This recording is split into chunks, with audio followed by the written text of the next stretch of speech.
ஓட்டா மாறும் அப்படின்றது இன்னொரு பக்கம். இப்படி கதை, திரைக்கதை, வசனம், இயக்கம், பாடல்கள்,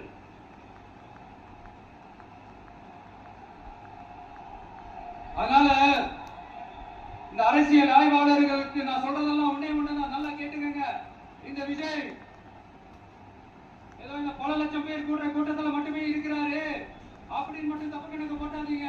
ஏன்னா நம்மளுடைய இந்த கூட்டம் வெறும் ஓட்டா மட்டும் இல்லைங்க, வரப்போற தேர்தலில் மக்கள் விரோத ஆட்சியாளர்களுக்கு நாம வைக்க போற வேட்டா,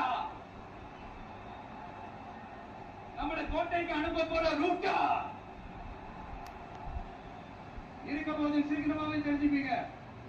ஏன்னா கோடிக்கணக்கானவங்களோட ஹார்ட்லயும் வீட்லயும் ஏற்கனவே ஆல்ரெடி உயிரா உணர்வா உறவா இருக்கிறோம். நம்மளுடைய கணக்கான ஒரு மக்களோட மட்டும்தான். நாம யாரு நம்மளுக்கு தெரியும், அவங்க யாரு நமக்கு தெரியும். நாமளும் நம்ம மக்களை எப்படி இருக்கிறோம்னு எதிரிகளுக்கு நல்லாவே தெரியும்.